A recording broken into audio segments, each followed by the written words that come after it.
On today's episode of Hip Hop Breakdown, we're diving into a situation that had a lot of people talking these past few weeks. And it all starts with a video Compton Rick Rock released after visiting Snoop Dogg's brand new studio. When that video dropped, fans were excited. The place looked incredible. And Snoop even blessed Rick Rock with a death row chain. But there was one detail that immediately caught people's attention online. As Rick Rock walked through the hallways, showing off all the framed photos on the wall, Reggie Wright Jr. noticed something missing. For a moment, it looked like there wasn't a single picture of Tupac anywhere. No Lady of Rage, no Danny Boy, no Dog Pound members, nothing from the classic Death Row era. And for a studio that now sits under Snoop's ownership of Death Row Records, people felt Tupac absolutely deserved to be represented. Reggie even said he was disappointed at first. He hit up Rick Rock directly like, "Bro, great video, but what's going on? How did Snoop not put up a picture of Tupac in there?"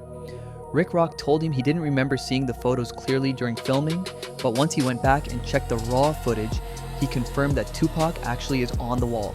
So before anyone jumps into conspiracy mode, yes, Pac does have a place in Snoop's studio. The rumors of jealousy or disrespect aren't what they appear to be, at least in this case. But while that situation cooled down, another story started heating up. Daz Dillinger sat down for an interview and claimed that after releasing the Dog Pound album, We're All We Got, Snoop kicked him off the label. According to Daz, there have been ongoing issues over ownership, publishing, money, and trademarks behind the scenes. He says he taught a lot of people the independent game, dropped solo albums to stand on his own, and even helped build the brand. But when he went to Death Row in July to work on new Dog Pound visuals, he says Snoop and the label had already filed trademark applications behind his back. Daz claims he found out that Death Row's attorney had filed for the Dog Pound name and DPG trademark months earlier, and he confronted Snoop about it. According to Daz, Snoop basically told him straight up that he did it, which caused things to explode. Shows went on without Daz, phone calls were ignored, and the tension spilled out publicly. Daz insists the only reason he didn't file for the trademark himself was because the Cleveland Browns own the rights to the Dog Pound, making the process complicated. From that point on, Daz says the relationship hit a breaking point. He feels betrayed, especially since he believes he contributed heavily to the Dog Pound legacy. He even says Snoop only pays some crew members around $1,000 per show, while Snoop himself is making over $100,000. Reggie Wright chimed in, saying Daz is known to be unpredictable, emotional, and someone who always clashes over money or credit when he feels overlooked. To Reggie, this is just another example of longtime family-style tension between Snoop and Daz. But here's the twist. Reggie also believes that eventually, Daz will circle back. With the 30-year Death Row anniversary approaching, with future tours and celebrations involving Dre, Snoop, Ice Cube, and more, he thinks Daz won't want to miss out. Legacy, nostalgia, and revenue are all on the line.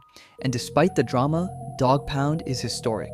Fans want to see the original lineup together. At the same time, music ownership from the 90s is finally reverting back to artists as contracts expire. Reggie points out that even Tupac's Still I Rise album recently had rights shift back toward the estate. The industry is changing fast. Publishing, masters, and catalog ownership are becoming more valuable than ever. And Daz, who helped produce some monumental West Coast records, might soon regain major control over his work. So while things are messy right now, accusations, trademarks, interviews, and back and forth shots, Reggie sees it all as family bickering, hip-hop cousins fighting. Nothing new in the Dog Pound story. And when the time comes for the big reunion moments, he believes Daz will be right there. Because at the end of the day, the legacy is bigger than the argument. If you enjoyed the breakdown, hit the like button, drop your thoughts in the comments, and subscribe for more deep dives into hip-hop's biggest behind-the-scenes stories.